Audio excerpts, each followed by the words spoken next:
Was that a joke along with I want white men to be extinct? Is that up with... No, I wasn't joking this time. I do not agree with you at all after this monstrous moment. You are a black, underprivileged woman. You and I will never be friends. We will not even be vague acquaintances, but we can talk. All right, guys, we're going to be watching a Jeremy Vine clip today where Laurence Fox clashes with Yasmin Brown. Who the f*** is that guy? Who the f*** is that? This video is just an unbelievable example of a blatant double standard that has existed in our society, where people are allowed to lambast white people for the color of their skin and use that as a weapon against them. Black women cannot be racist to white women. Do you not understand that? Oh, yes, they can. You don't have the intellectual capacity to understand that. Oh, yes, they can. Very much and you've been racist to me. That's very much impossible. You've been racist to me, a white man, by saying I'm a race baiter. Yeah. But if you do it the other way around, you are a racist, bigot, socially exiled, ostracized from society, and all the rest. Anyways, let's get into it.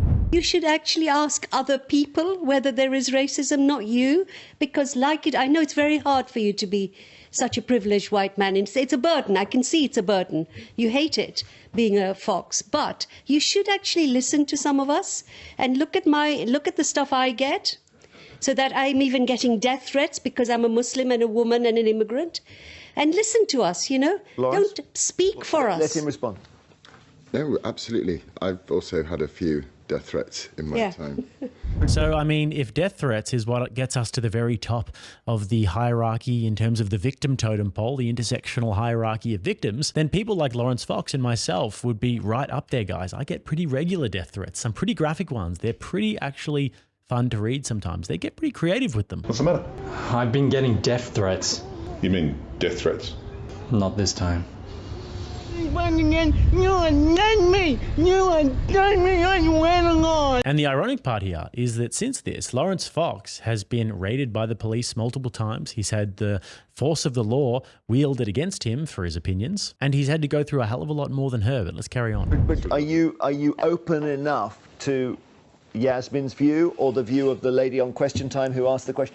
I feel the language is in itself racist. To say you're a white privileged male, if you reverse that, and I said you're a black underprivileged woman, that is a racist thing to say. So I think that we have to have... It isn't. It isn't. You can say you're in your view, black underprivileged woman. Lots of black underprivileged women say that about themselves. Well, what about black privileged woman? I'm a privileged Asian woman. I say that. I don't deny it. Where is the disagreement then? I don't think we do disagree. I do disagree. Oh, no. Yes, you are a very privileged woman, and that has been on full display already during this interview because you are able to bring up his skin color, and everybody says, well, Laurence, can you see her point of view? But if he was to use her skin color and her immigrant background, etc., as a weapon against her, then everybody would be indignant about that. So yes, you are actually the privileged one in this situation. I do disagree. Oh, no. I do not agree with you at all after this monstrous moment. Nothing you say. Nothing we can find in common. Nothing. Why was it monstrous, though, Yasmin? Because he did not listen. He did not give any respect to this point of view, which is not just a point of view, it is a lived reality. And that's what really upset me. So I've stopped watching you, by the way, even on Lewis, which I used to like. Okay, what, you stopped watching him acting? Yes. Oh. Well, but he's playing different roles when he acts. A terrible woman I am.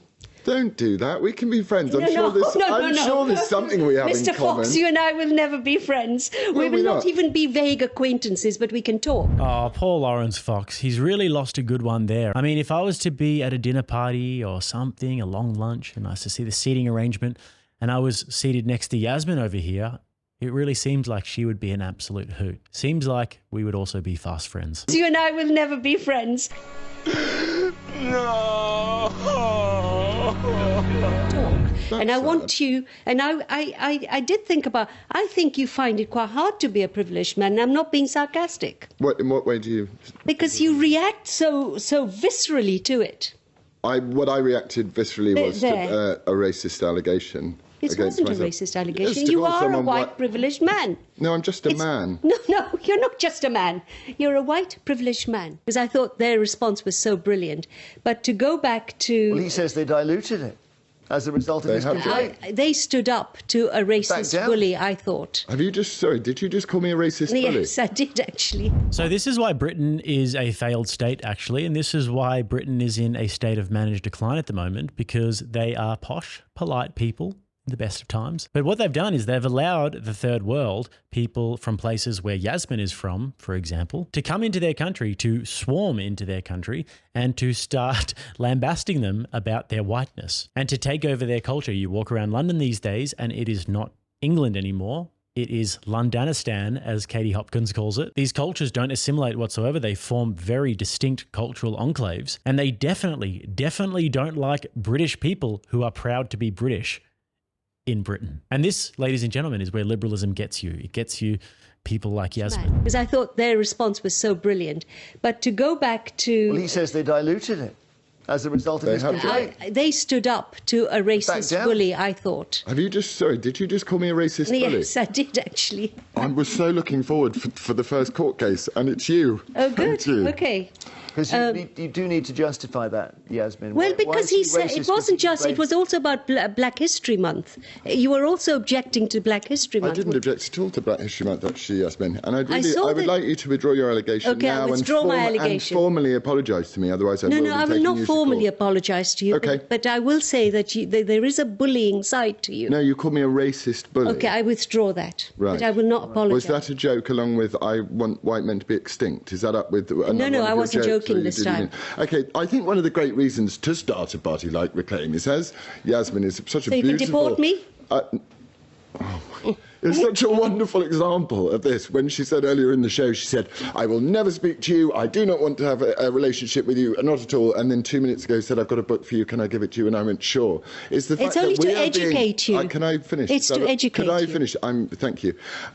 Is that we are, in this country, the vast majority of people are being lectured to by an extremely small minority of very vocal people like Yasmin, who are essentially part of the establishment and the London metropolitan elite, who hate the country, hate who we are. And, you have Ash Sarkar who calling... we are? What do you mean by well, we? you have Ash Sarkar calling this place this cursed isle. You've got Alistair Campbell. And it's like, no, we need to be honest. I agree with you. We need to be honest about what the history of our country, but also let's be proud of what we've done and patriotic about it. Ian, with you. Britain was once the greatest empire on earth. They had some of the best literature to ever come out of it. They had an empire that expanded across the entire earth. They civilized many places around the world. They brought common law. They brought lots of great infrastructure. They exported many different cultural institutions around the world. They got their prisoners, sent them off to Australia, and then Australia became Australia purely because of British influence. And now, like I said before, they are in a state of managed decline. And it's very rare, even though it's becoming a little bit more popular, to see people who will actually embrace British values and say, hey, you know what? We're actually proud to be British. And we're not going to sit here and self-flagellate and talk about how terrible our history is and how terrible British people are, because actually they were a very significant part with William Wilberforce of abolishing the institution of slavery. And there are a lot of things to be proud of about being British. The only thing I would say is really something that they shouldn't be proud of is what they have done to the modern incarnation of that country. And the people who stand up for it, like Tommy Robinson, currently rotting in solitary confinement. So RIP to Great Britain. Hopefully there's some way back, but I think it'll be Great Britannistan in no time. Anyway, guys, hope you did enjoy that one. Don't forget to like that video. Smash that subscribe button if you haven't already, and if you would like to watch another one, right here. Till next time, I'm Jake. This is RattlesnakeTV, keeping you armed and dangerous.